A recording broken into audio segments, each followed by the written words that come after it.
لو نفسكم تعملوا فطير شرقي بحشوة مميزة ومش عايزين تعب العجن والفرد والتوريق، يبقى الفيديو ده ليكم. عمركم تتخيلوا ان بلفة جلاش واحدة هنعمل 4 فطاير بحشوة مميزة خطيرة بجبنة سايحة بتمط معاكي كده؟ النهاردة جاية اقول لكم ان بأقل مجهود وفي 10 دقايق بس تقدروا تعملوا احلى واطعم فطير شرقي محدش هيصدق ابدا انه معمول بالجلاش. وده ليه؟ لان طريقه النهارده في توريقه مختلفه تماما عن اي طريقه شفتوها قبل كده. النهارده هقولك ازاي تطلعي نفس الطعم وتوريقه الفطير الشرقي اللي بيجيبيه من بره. هقولك ازاي تعملي حشوه مميزه، وازاي كمان الجبنه تمط معاكي باي نوع جبنه عندك. حطوا لايك للفيديو، سبسكرايب للقناه لو اول مره بتشوفوني. يلا بينا نسمي الله ونصلي على رسول الله ونشوف فطير النهارده عملناه ازاي. بسم الله. اول حاجه هبتدي فيها هي حشوه اللحمه المفرومه او العصاج. النهارده هعمل لكم عصاج اقتصادي طعمه يجنن، ينفع معاكم في البشاميل، في الرقاق، في الجلاش، اي صنف محتاجين فيه عصاج مميز هينفع معاكم قوي. اول حاجه عندي معلقه من السمنه، وكمان عندي فصين من الثوم مفرومين ناعم جدا. هنسخن الطاسه حلو جدا. اول حاجه اللي هنعمل فيها هننزل بمعلقتين السمنه، بعد كده فصين الثوم تقلبتين، مش عايزه الثوم ياخد لون، وبعد كده هنزل بالبصل. انا عندي هنا بصلتين كبار حلوين كده. البصل يدبل بسيط ما ياخدش لون ولا اي حاجه. هنزل بجزرايه مبشوره وكمان مكعب مرق. هقلب لحد الجزر يكرمل معايا والمكونات تدبل كده على النار. مش عايزه لون، انا عايزه بس كل حاجه تنشف من الميه بتاعتها. بعد كده هنزل باللحمه المفرومه. انا عندي هنا نص كيلو لحمه مفرومه. انا مش هستعمل النص كيلو كله، انا بس بعمل نص كيلو وهاخد منه اللي يناسبني او اللي انا عايزاه، وهشيل الباقي في الفريزر لصنف تاني او لحاجه تانية. اللحمة تدبل ويغير لونها، هنزل بالبهارات والملح. هنزل بمعلقة صغيرة من الملح، ما تنسوش ان احنا حاطين مكعب مرق فنخلينا حريصين في اضافة الملح. هضيف معلقة صغيرة من الملح، معلقة صغيرة من الفلفل الاسود، معلقة صغيرة من السبع بهارات، ومعلقة صغيرة من البابريكا المدخنة. ممكن كمان تزودوا قرفة لو حابين. تقليبة بسيطة، وبعد كده هنزل بنص فلفلاية حارة. ممكن كمان تضيفوا فلفل مش حار، بس هي العصاج عندي مش هيكون حار ابدا، هي قطعة بسيطة تعلي لي التست شوية. بعد كده هغطي عليها. انا عايزة العصاج بتاعي يستوي ببخار المية. 10 دقايق على النار، على نار هادية قوي، وهيكون العصاج معايا بالشكل ده استوى بقى زي الفل. هاخد كمية من العصاج زي ما قلتلكوا اللي تكفيني او اللي انا عايزاه. بتحبوا الحشوة تكون كتير قليلة زي ما احنا عايزين. عندي حشوة العصاج، وعندي كمان فلفل وطماطم شايله القلب بتاعها عشان ما تكونش فيها ميه، الفطير بتاعي ما يبقاش فيه ميه كتير، وكمان زيتون. وكمان عندي ميكس جبن عباره عن موتزاريلا على رومي مبشور او جبنه تركي مبشوره. الموتزاريلا هنا اي نوع، بس طبعا بيفضل تكون الجبنه تكون طبيعيه. مش عايزين الجبنه الصناعي، مش بتمط معاكي وطعمها مش بيبقى احسن حاجه، طعمها بيبقى فيك قوي يعني.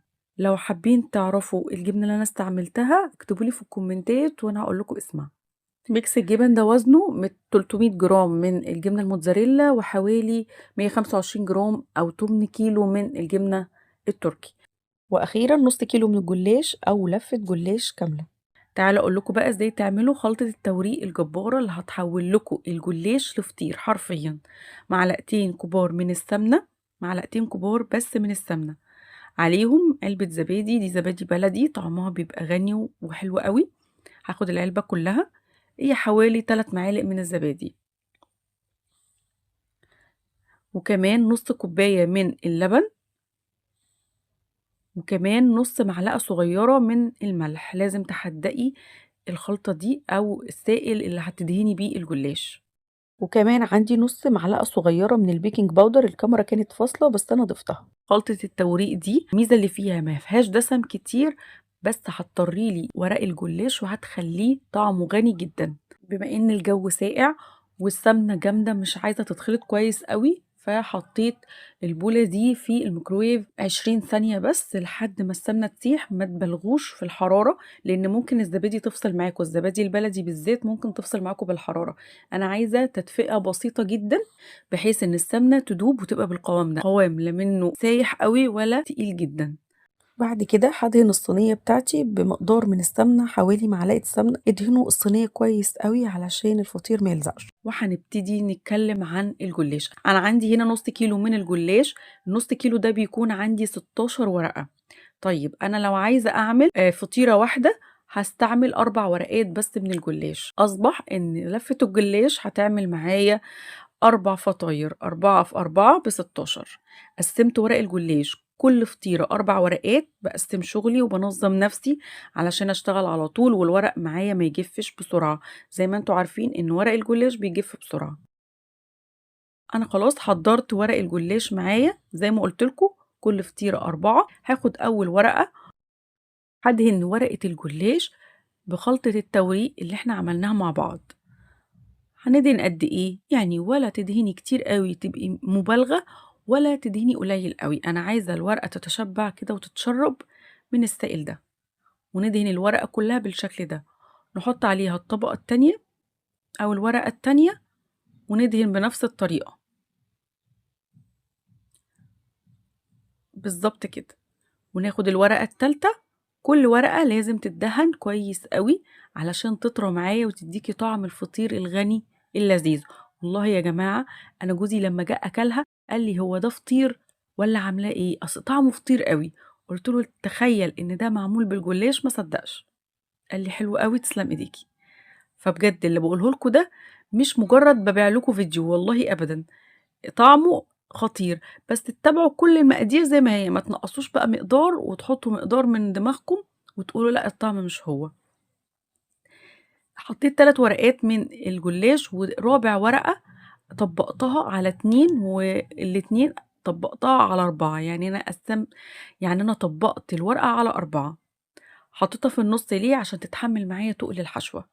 دهنتها برضو بسائل التوريق، وبعد كده تنيتها تاني وابتديت احط الحشوه بتاعتي عشان الحشوه دي تمسك في بعضها وما تسيحش خالص كده جوه الفطيره. حطيت طبقه من الجبنه الموتزاريلا وفوقيها العصاج، وحطوا خضار زي ما انتوا عايزين، فلفل، طماطم، ممكن نحط فلفل الوان بيبقى طعمه وكمان لونه جوه الفطيره خطير.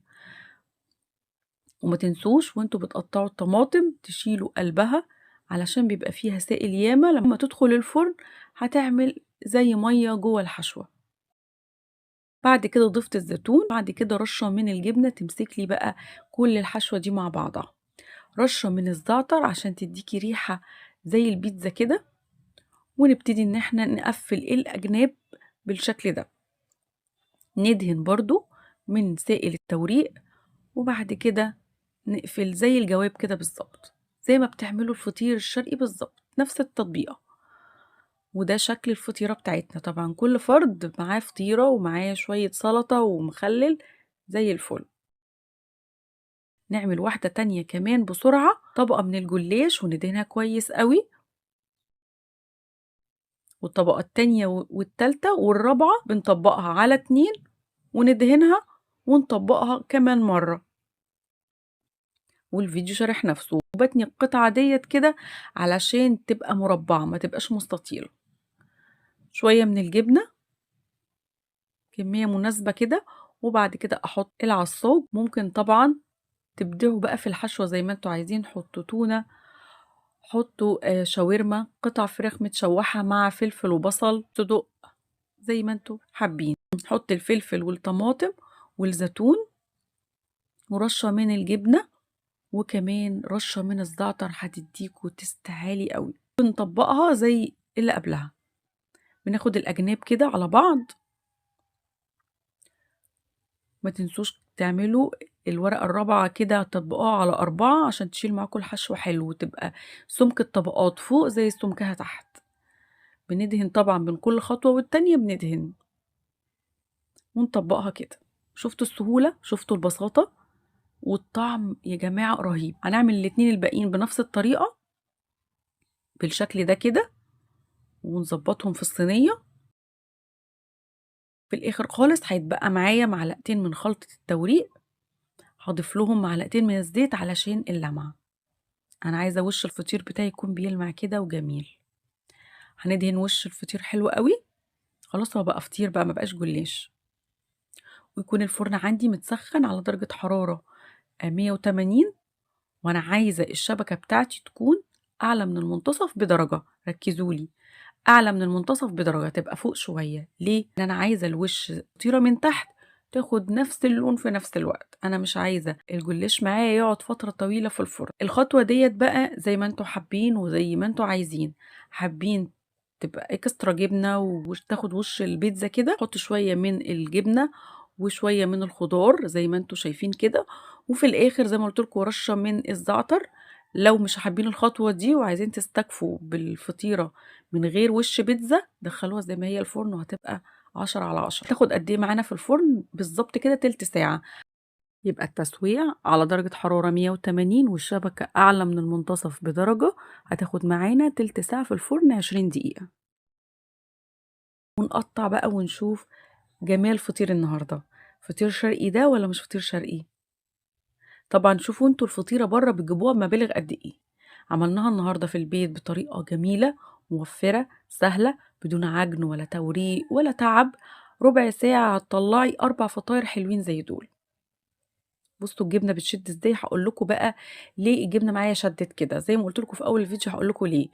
الجبنة عدوة النار، يعني بمجرد ما تسيح خلاص هي كده تمام.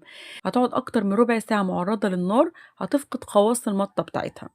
فهي الفكرة كلها مش في نوع الجبنة على قد ما انتي حطيتي الجبنة قد ايه في الفرن.